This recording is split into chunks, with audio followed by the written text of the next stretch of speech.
Sauriez-vous dire ce qui vous fait vibrer dans la vie? Ou bien, connaissez-vous votre potentiel? Bienvenue sur le podcast Résonance. Tous les mois, parlons développement personnel, spiritualité, émotions, chemin de vie et expérience. Je m'appelle Mathilde Chauveau, je suis sophrologue et consultante en management. J'ai créé ce podcast pour faire résonner votre potentiel en s'inspirant de personnes qui ont réveillé le leur. Et si on explorait des parties insoupçonnées de nous-mêmes? Allez Résonance, fais-nous vibrer.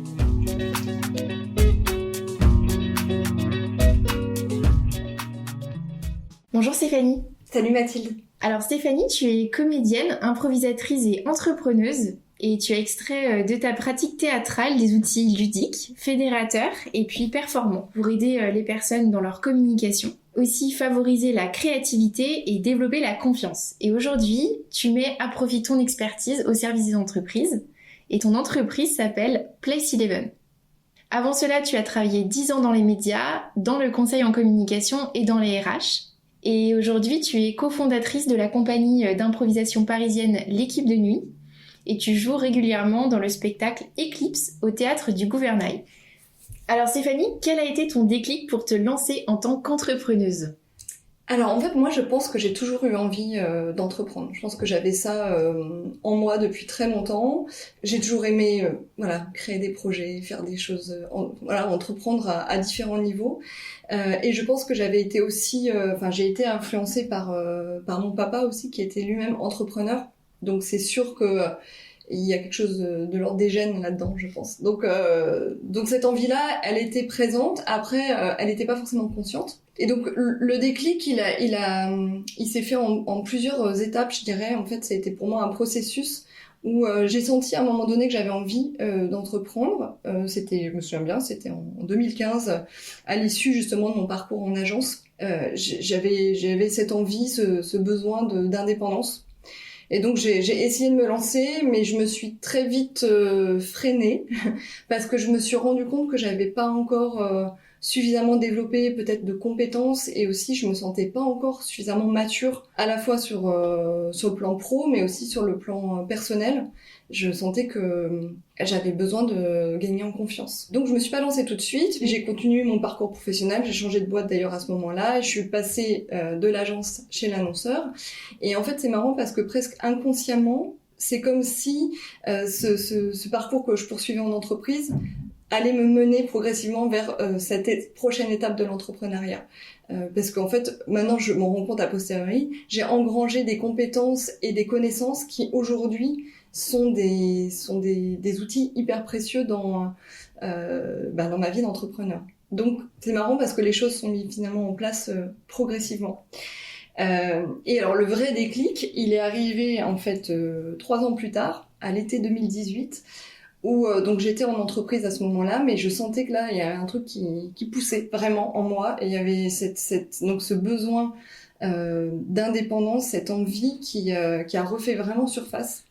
Comme si j'arrivais au bout d'un cycle. Concrètement, c'est lors d'un déjeuner avec une collègue qui est aussi une amie, qui m'a posé une question. Alors, je pense elle savait que j'étais prête. Elle le savait parce qu'elle a cette intelligence émotionnelle et relationnelle. Elle savait que j'étais prête. Et elle m'a posé cette question toute simple qui est mais Stéphanie, en fait, qu'est-ce qui t'empêche objectivement de te lancer ? Et alors, sur le coup, j'ai failli lui rire au nez en lui disant mais il y a plein de trucs qui m'empêchent de me lancer. Et en fait, rien. J'étais à sec, j'avais pas d'argument. Et je me suis rendu compte qu'en fait, il y avait rien qui me retenait et que j'étais prête. C'est vraiment hyper intéressant ce que tu dis parce que c'est vraiment la bascule, le fameux moment où tout bascule, la bonne question au bon moment, la personne qui vient, qui te dit « qu'est-ce qui t'empêche de le faire ?» Et j'ai déjà eu cette expérience-là pour quitter un travail et il s'est passé la même chose et en fait, tu te rends compte que t'as besoin de passer par plein d'expériences, plein de rencontres, jusqu'au moment où ça se révèle à ta conscience. Et là, en fait, tu peux vraiment passer à l'action. Mais sans toutes les expériences avant passées, tu peux pas vraiment le faire. Et c'est vrai que pour les autres, c'est toujours plus facile, je pense, de voir pour les autres, parce qu'on sent en fait quand c'est prêt, parce que par rapport aux énergies que tu dégages, d'entrepreneuse, etc., les autres voient que ça, alors que toi, tu le vois pas forcément. C'est vraiment hyper intéressant d'aller sur ce point-là et c'est comme une sorte de délai intérieur en fait. il y a vraiment un processus, comme tu disais, des compétences à acquérir pour y arriver. Alors, quelles sont les premières choses à faire pour toi pour se lancer en tant qu'entrepreneuse? Alors moi, je parle de mon expérience personnelle. Je pense qu'il y a plein de manières d'entreprendre et il y a plein de manières de se lancer. Mais pour moi, voilà, les choses qui ont été fondamentales au moment où je me suis lancée, c'est déjà la première chose, c'est de se sentir prête ou prêt. Souvent, moi, je pensais que pour entreprendre, il fallait avoir la bonne idée, l'idée de génie en fait qui allait voilà conduire notre projet entrepreneurial. Euh, Moi, ce qui est étrange, c'est que j'avais cette espèce d'énergie en moi qui me disait vas-y, lance-toi, lance-toi, lance-toi. Sauf que j'avais pas l'idée géniale, quoi. Et en fait, j'ai décidé de faire confiance à mon envie et à ce besoin d'indépendance plutôt qu'à une idée que j'avais pas vraiment. Et donc, je suis allée voir d'ailleurs mon DRH sans avoir une idée vraiment précise. Alors, j'avais des idées, j'avais des envies, mais mon idée, elle n'était pas très très élaborée. Par contre, l'envie, elle était ultra claire. Et c'était quelque chose qui me prenait vraiment aux tripes. En fait, c'était devenu presque un besoin vital. Il fallait que je me lance. Et en fait, cette envie, elle est hyper importante parce que quand on se lance, surtout moi, je me suis lancée seule. Faut se dire que derrière, va falloir arriver à mobiliser des ressources en soi qui sont très fortes parce qu'on va être seul et en fait, on peut se reposer que sur sa propre volonté. La première chose importante, c'est d'être prêt psychologiquement euh, pour ce changement de vie.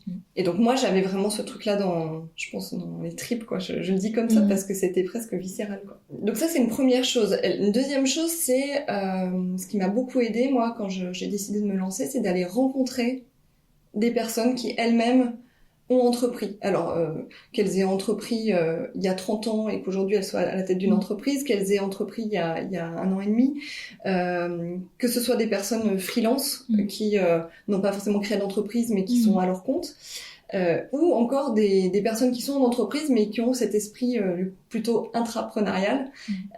Voilà, tous ces parcours, moi, ils m'ont énormément nourri et enrichi. Et je me suis rendu compte qu'il n'y avait pas une seule façon d'entreprendre, mais qu'il y avait autant de manières d'entreprendre qu'il y avait d'entrepreneurs, en fait.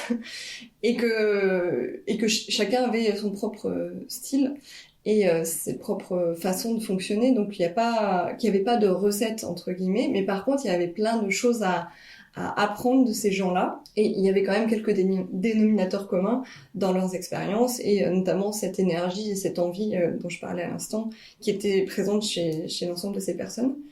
Et en fait, de pouvoir bénéficier de leur expérience et de leurs conseils, ça m'a vraiment permis de gagner du temps, clairement. Ça m'a évité d'aller peut-être m'aventurer dans des choses qui peut-être que j'allais apprendre, mais qui allaient peut-être aussi me faire perdre mon énergie. Donc ça m'a fait gagner du temps et de l'énergie. Ça m'a aussi rassurée sur le fait que, on est sur un processus et que les choses vont se mettre tranquillement en place et qu'il faut pas avoir peur.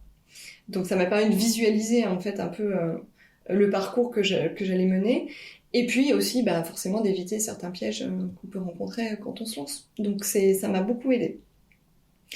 Et la dernière, un troisième élément qui m'a aussi beaucoup aidé à me conforter dans cette idée de me lancer, ça a été d'aller confronter mes idées.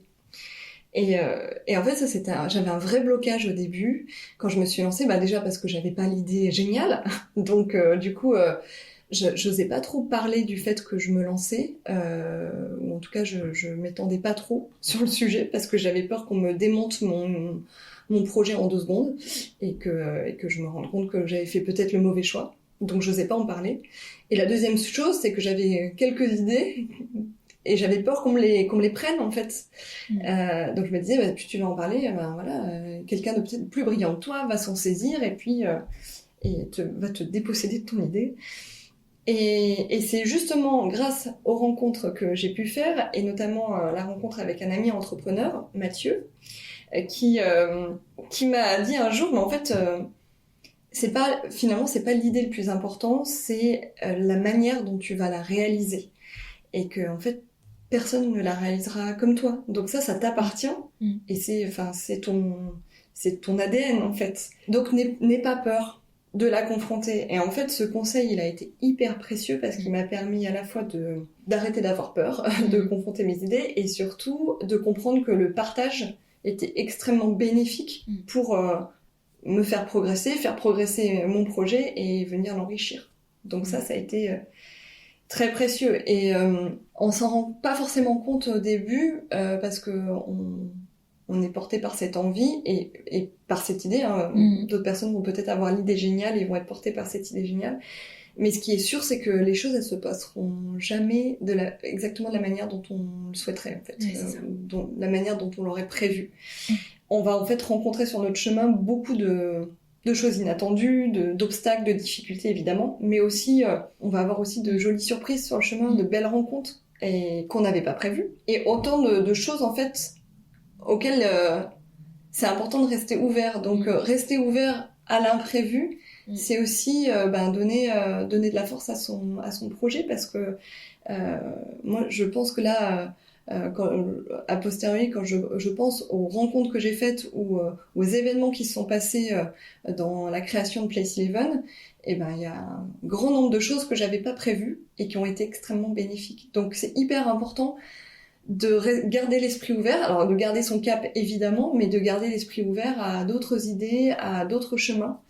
Et voilà, ça c'est important. Et le mot chemin ou le mot quête pour moi sont importants parce que c'est vraiment la manière dont j'aborde la vie entrepreneuriale et je dirais même la vie en général, mais là on parle de l'entrepreneuriat.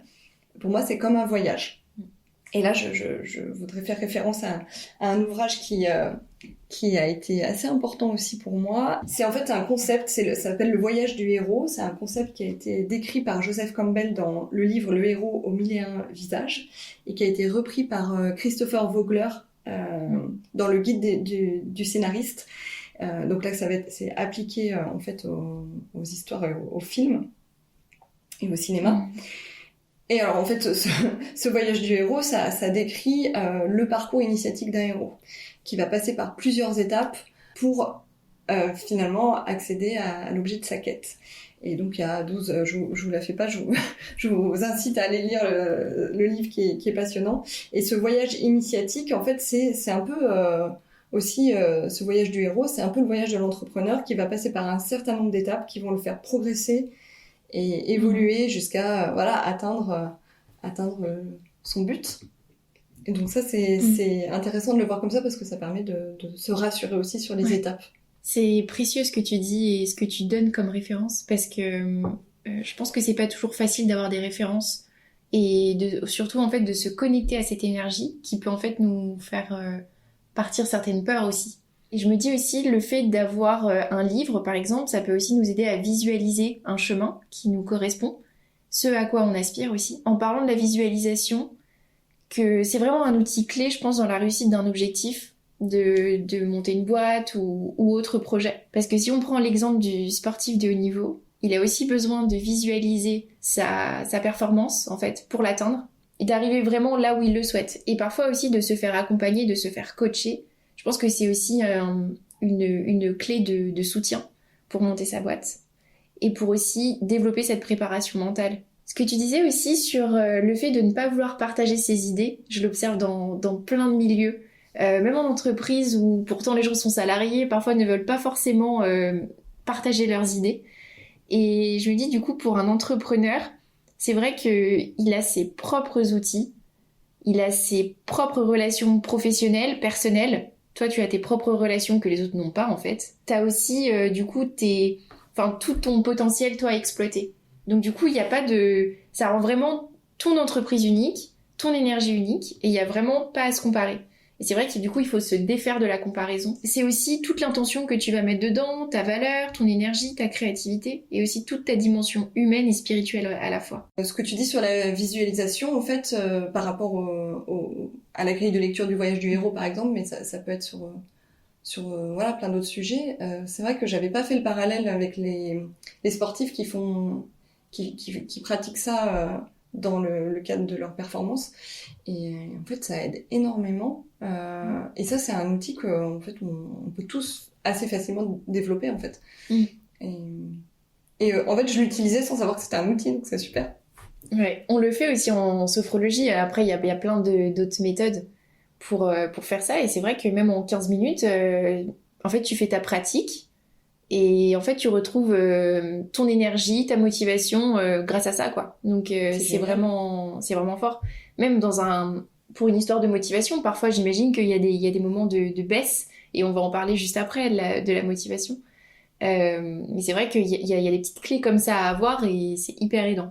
Ouais, puis ça rassure en fait. Mm, Je pense que ça a mm. ce pouvoir-là aussi de faire descendre le stress. Ouais, et ça te reconnecte directement à ton potentiel en fait.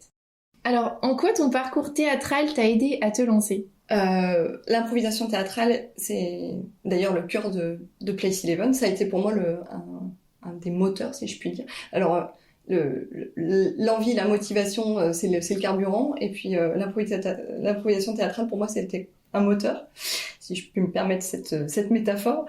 Euh, alors, c'est au cœur de Place Eleven, mais aussi c'est au cœur de ma vie, en fait. Et ça a été un élément fondamental dans ce choix de vie. Parce que entreprendre, c'est pas qu'un choix pro, hein, c'est aussi un choix personnel. Je pratique le théâtre depuis l'âge de 13 ans.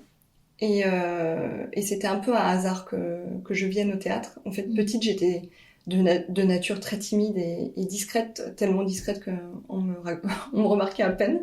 Vraiment, je me cachais derrière les autres. J'étais vraiment... Oui, j'avais du mal à trouver ma place, en fait. Et avec le théâtre, ce qui est fou, c'est que j'ai presque en fait finalement réussi à trouver ma place au sein d'un collectif au sein d'une troupe et moi qui avais peur d'aller demander une baguette dans une boulangerie, je me sentais à l'inverse complètement dans mon élément sur une scène face à une centaine de personnes. Donc c'était improbable. Ma mère comprenait pas trop en fait ce qui se passait pour moi. C'est elle qui m'avait inscrit à ce cours de théâtre, pensant que j'allais revenir en lui disant plus jamais. Et en fait, je suis revenue à la maison et je lui ai dit en fait, je veux en faire mon métier. Et là, ma mère s'est dit c'est un souci. J'ai réalisé que ma place, elle était là. Alors, en tout cas, je pouvais trouver un lieu, un espace dans lequel je pouvais m'exprimer librement, avec de la créativité et surtout avec les autres.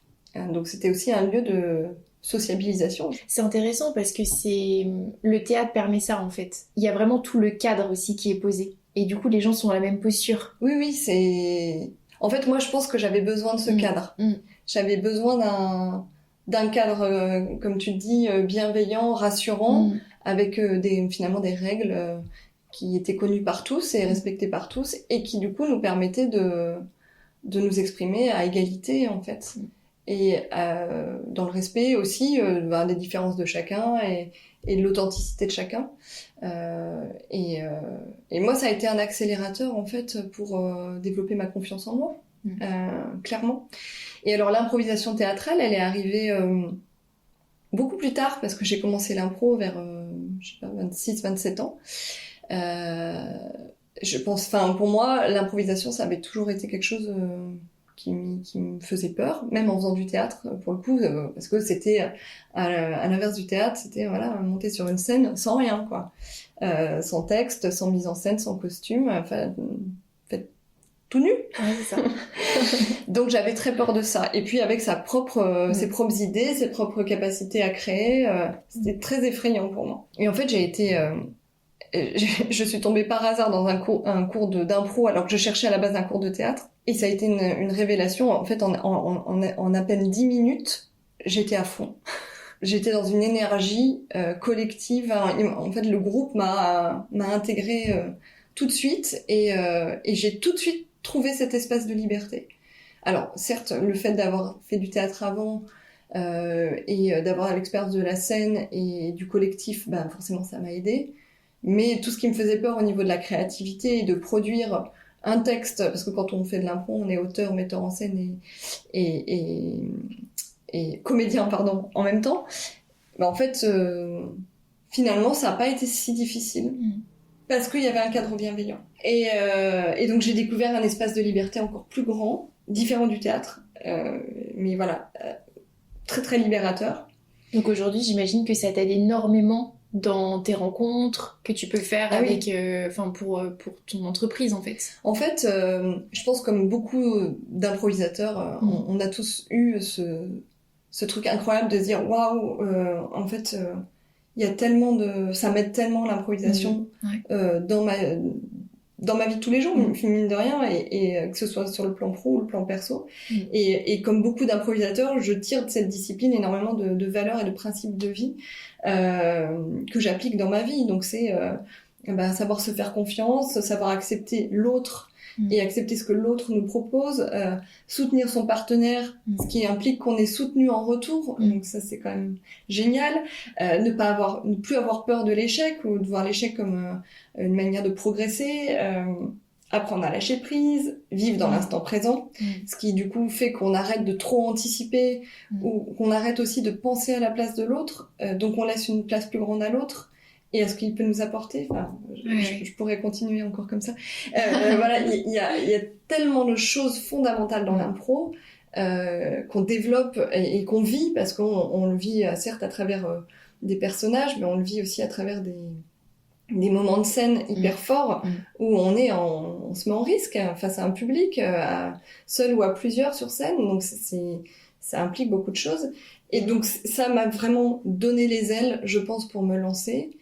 Et aujourd'hui, donc ça fait partie de Place 11 et c'est le cœur de Place 11.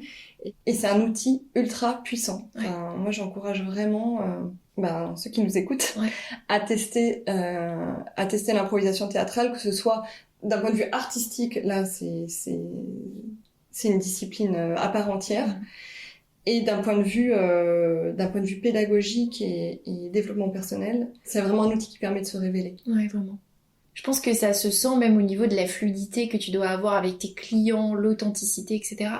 Et le fait de passer par l'impro permet en fait de dire plus librement aux gens ce que l'on pense. Parfois de verbaliser des choses. Par exemple, s'il y a un nœud, c'est de dire là je sens qu'il y a peut-être un point de blocage. En fait, ça libère la parole. Ou parfois en fait on avait plein de conditionnements, plein de choses, on n'ose pas forcément dire aux gens. Je trouve que l'impro vient vraiment débloquer ce genre de choses.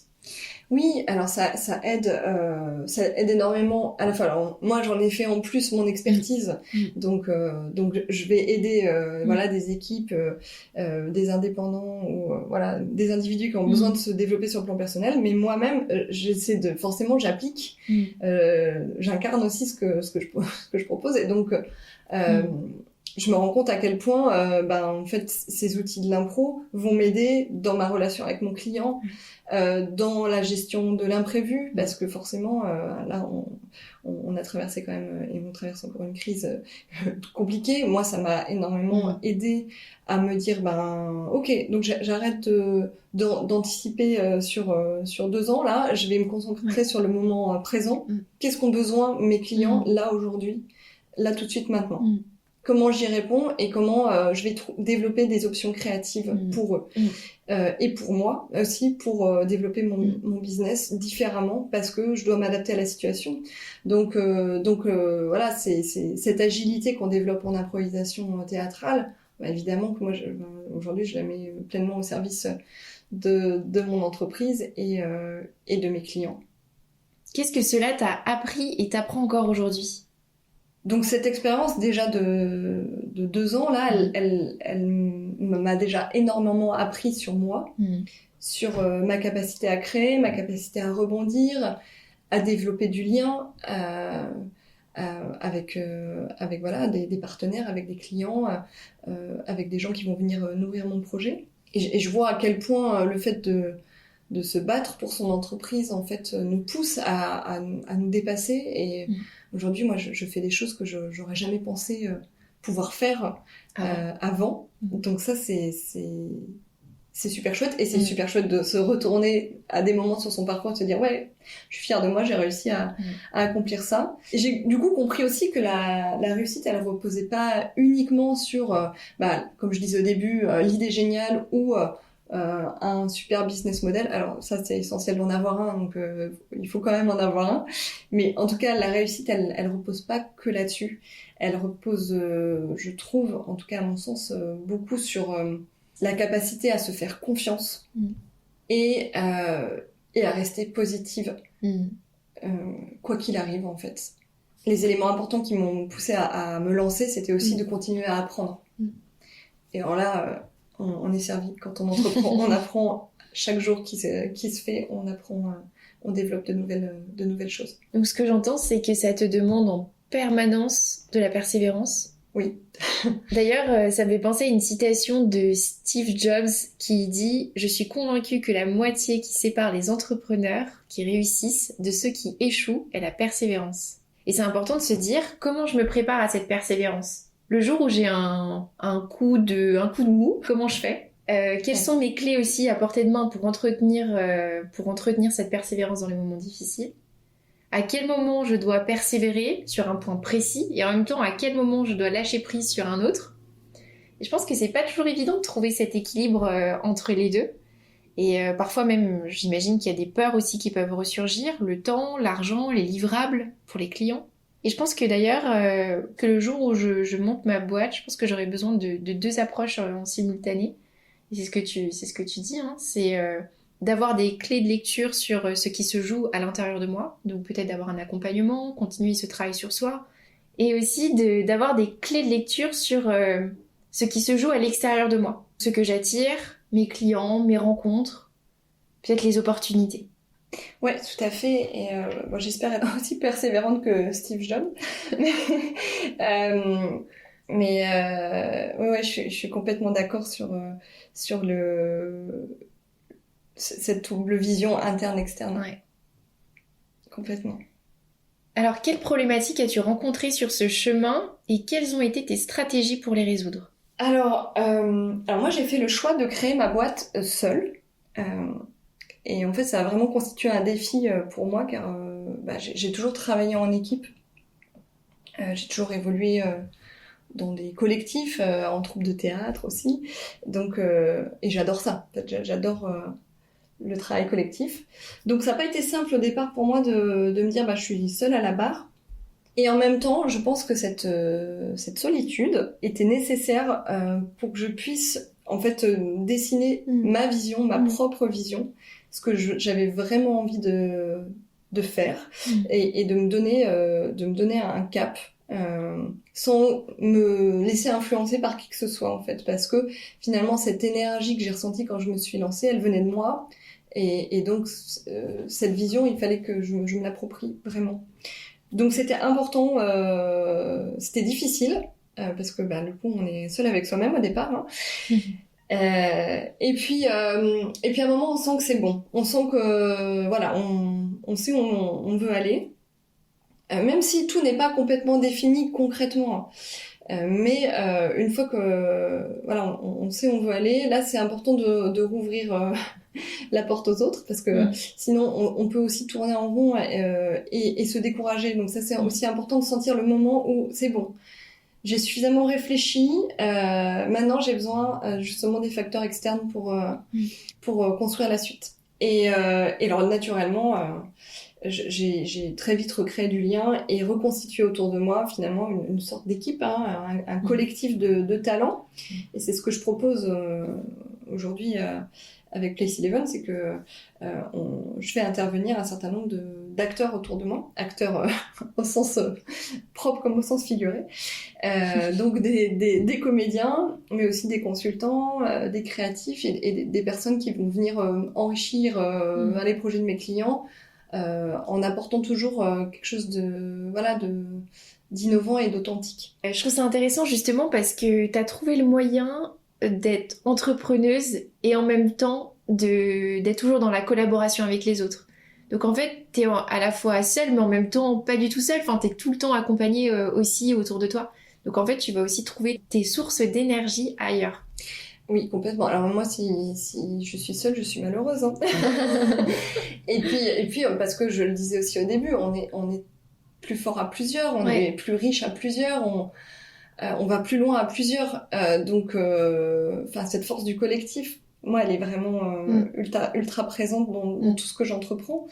Et d'ailleurs, dès que j'ai commencé à rencontrer des clients, dès que j'ai commencé à développer Place11, J'ai rarement dit je en parlant de Place 11, je dis tout le temps nous.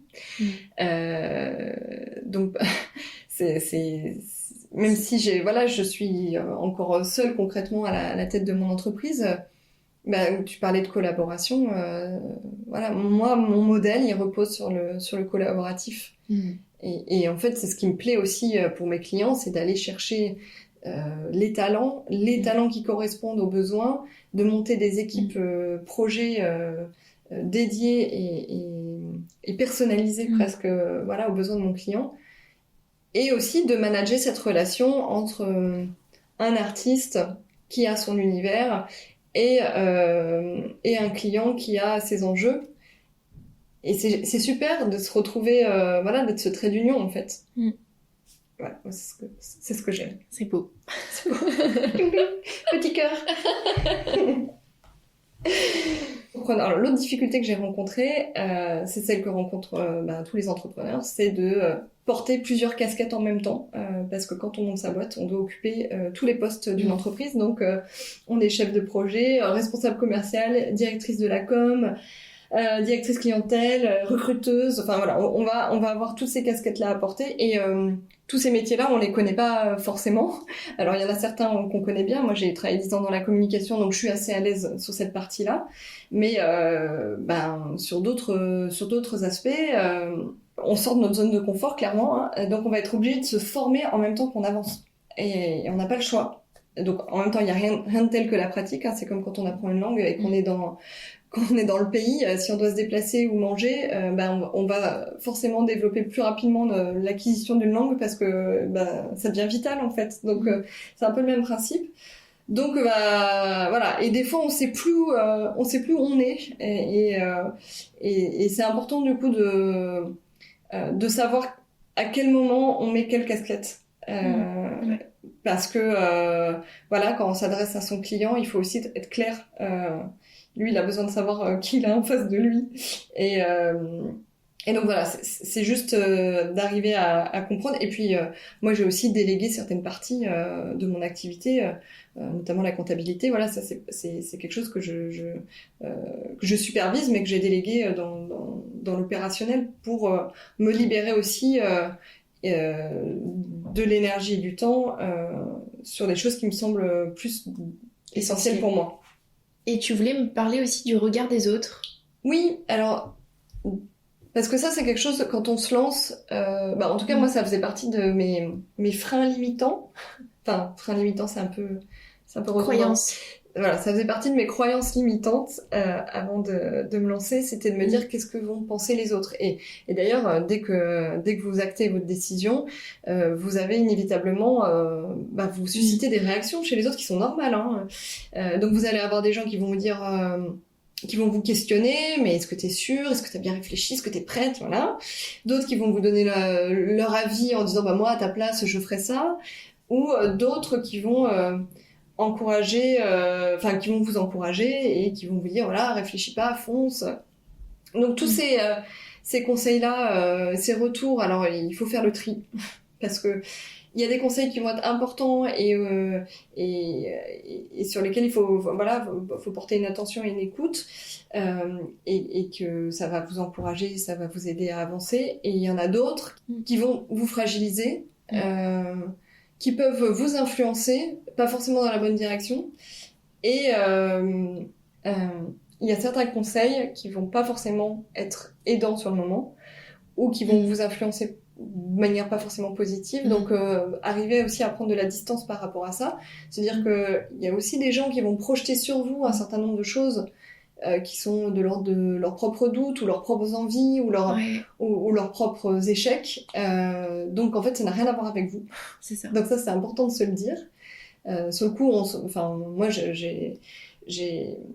j'en ai fait l'expérience. Il y a certaines personnes qui m'ont fait des retours et des remarques qui m'ont pas fait du bien sur le moment, qui m'ont démobilisée et qui m'ont découragée, clairement.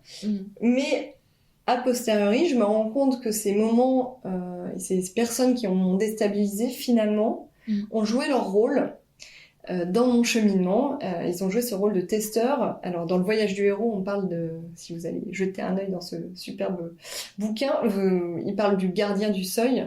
Le gardien du seuil, c'est celui qui va venir tester vos convictions, vos idées. Et en fait, ces personnes-là, si vous les rencontrez, dites-vous qu'elles vont jouer aussi un rôle pour renforcer votre foi et votre motivation dans votre projet. Et c'est hyper intéressant en fait ce que tu dis sur le rôle que ces personnes vont jouer en fait sur ce parcours d'entrepreneur, d'entrepreneuse. Parce que du coup, en fait quand t'es entrepreneur, du coup tu renvoies aussi quelque chose à l'autre. Donc soit en fait il y a des personnes qui vont venir s'inspirer de ce que tu fais, soit il y a des personnes qui vont te critiquer parce que finalement elles sont peut-être jalouses et peut-être qu'elles ont besoin aussi de se lancer mais elles n'ont pas encore conscience. Et, et en fait, toi aussi, tu leur renvoies voilà, cette énergie de vie, ce qu'ils ont au plus profond d'eux-mêmes aussi. Donc c'est intéressant de voir qu'en fait, c'est dans les deux sens. Et je me réfère toujours à cette phrase de Don Miguel Ruiz dans les 4 accords Toltec, qui est ne rien prendre personnellement, qui est du coup très facile à dire et pas simple à mettre en application.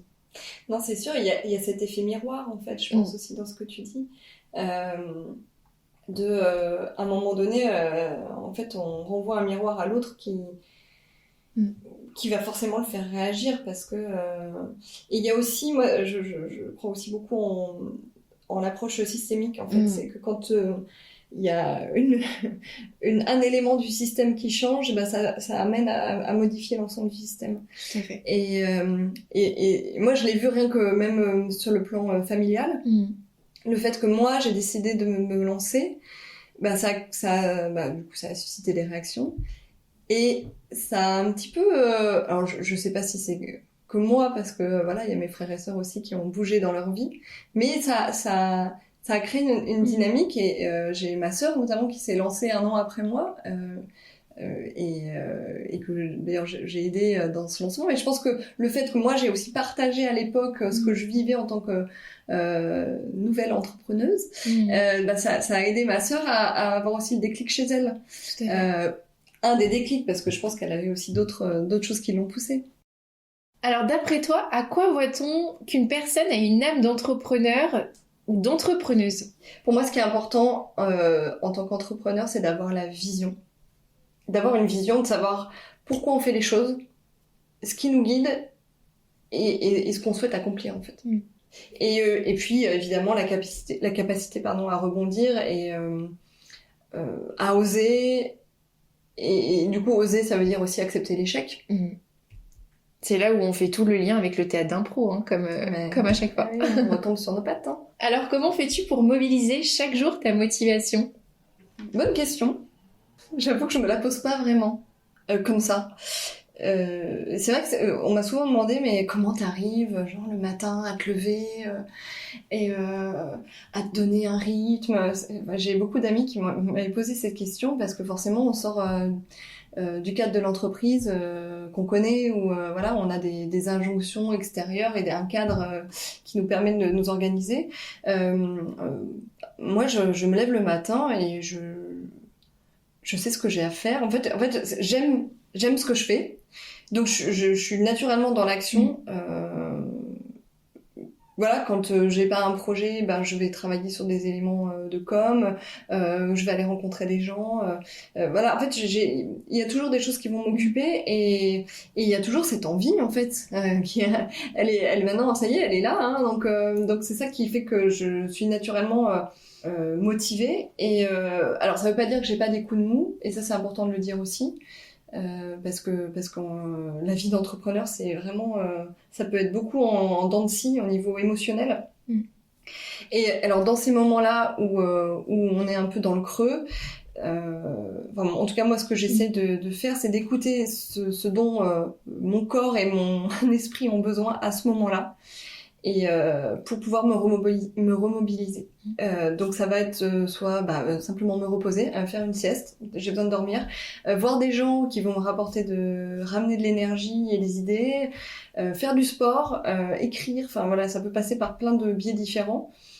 En tout cas, d'essayer d'accueillir ce moment-là, ce moment de down, de l'accepter et de le voir aussi comme une opportunité pour se ressourcer. Tiens, mon corps, il est en train de me dire, là, faut que tu fasses un break. Donc, fais un break. Oui, ne culpabilise pas. C'est pas parce que, aujourd'hui, t'as pas fait 1000 choses. C'est pas grave. T'as besoin de vivre ce break pour derrière, rebondir. Et voilà. Et donc, vivre avec, faut savoir que moi je l'ai expérimenté durant ces 2 ans. Alors peut-être que c'est lié aussi à ma personnalité, peut-être qu'il y a des entrepreneurs qui n'ont pas du tout ces hauts, ces bas. Et moi ces variations, maintenant elles font partie de mon quotidien et j'arrive mieux à les gérer parce que je sais qu'elles vont et viennent en fait. Pour le coup, je rencontre de plus en plus d'entrepreneurs et c'est souvent ce qui est décrit. Le fait d'avoir différentes phases dans l'avancée de son entreprise. Alors, quel conseil donnerais-tu aux personnes qui veulent se lancer dans cette belle aventure ? Alors, je donnerais 3 conseils. Le premier, c'est questionner les raisons pour lesquelles vous voulez vous lancer. En fait, c'est quoi votre motivation ? Et de faire attention, de faire bien la distinction entre avoir envie de se lancer ou se lancer par dépit ou parce que on est l'exemple c'est je me lance parce que j'ai envie de concrétiser un projet, donc ça c'est je pense une bonne raison, ou j'ai envie parce que j'ai envie d'être indépendante, c'est aussi une bonne raison. Mais de se dire par exemple je me lance parce que j'en peux plus de ma boîte ou j'en ai marre de faire ça, là attention parce que c'est pas porté par quelque chose qui est positif et que du coup ça va questionner d'autres choses. Donc vérifier que c'est un projet qui porte. Voilà, que c'est un projet qui vous porte et que surtout vous allez pouvoir le tenir sur la longueur. Parce qu'en avoir marre d'eux, c'est dans un temps donné. Sauf qu'une fois que vous irez mieux, est-ce que vous avez encore envie de continuer votre projet ? Donc, faut savoir que c'est un marathon, là. C'est pas un sprint, hein. Donc, va falloir que ça tienne un peu la route. Le deuxième conseil que je pourrais donner, encore issu, moi, de mon expérience, c'est vraiment faire le tri entre ce qui vous freine à vous lancer et ce qui est de l'ordre des risques réels.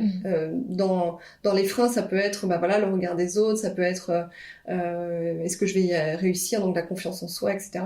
Et le risque, ça peut être financièrement, est-ce que ça va être c'est le bon moment.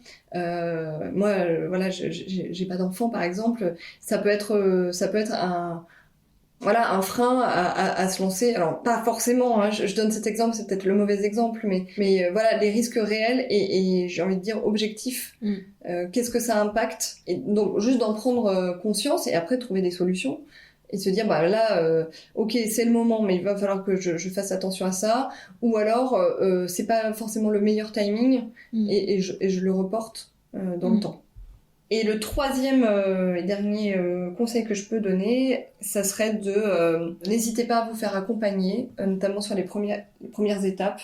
L'accompagnement, ça peut être, comme je disais tout à l'heure, aller rencontrer aussi des personnes qui ont déjà entrepris, trouver un mentor, s'adresser à une structure. Il y a beaucoup de structures qui proposent d'accompagner les entrepreneurs sous différents angles. Hein. Il y a des structures très orientées selon vos besoins et peut-être le domaine dans lequel vous vous lancez.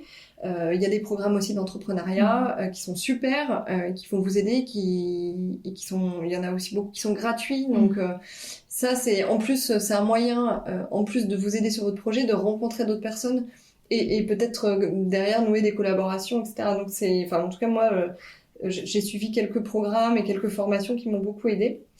Et certaines personnes ont besoin aussi d'un cadre. C'est pas parce qu'on se lance qu'on n'a plus de cadre. On peut se recréer un cadre et on peut aussi, l'accompagnement, ça peut permettre aussi de remettre ce cadre. Et voilà, juste essayer de savoir ce qui est important pour vous, si vous avez besoin de cadre ou pas de cadre ou d'autres choses, et en fait simplement de réunir les meilleures conditions qui vous permettront de vous lancer. Et puis faites-vous confiance. Merci Stéphanie. Merci Mathilde. Ce que je retiens de ce podcast et ce qui résonne en moi, c'est le fait de prendre conscience que l'on peut capitaliser sur nos compétences et nos capacités développées grâce à nos expériences personnelles et professionnelles passées qui nous ont construits jusqu'à maintenant. Comme l'a dit Stéphanie, c'est intéressant de suivre son envie d'indépendance, d'être animé par cela en plus de son idée de business. Et alors ce sont ces deux forces qui s'articulent et s'alimentent pour créer un projet durable. C'est aussi confronter ces idées en les partageant avec les autres qui viendront enrichir notre propre réflexion. La manière dont on va réaliser notre projet sera unique, car nous sommes uniques. J'ai identifié 6 questions de réflexion en amont d'un lancement. Qu'est-ce qui me motive à me lancer ? Quelle est mon intention dans ce projet ? Qu'est-ce qui peut me freiner ? Quels sont les risques réels ? Quel serait le cadre idéal et défini pour mener à bien mon projet ? Quelles sont les personnes ressources pour m'accompagner dans cette aventure ? À quoi je verrais que ce projet est une réussite ? Ce qui m'interpelle également, c'est une des grandes forces de Stéphanie. Elle est une créatrice de liens entre les personnes. C'est cela qui l'aide quotidiennement à rencontrer de nouveaux profils, à avoir de nouvelles idées et de nouvelles opportunités. Elle crée son chemin seule et attire ce dont elle a besoin. Et vous, qu'est-ce qui résonne en vous ?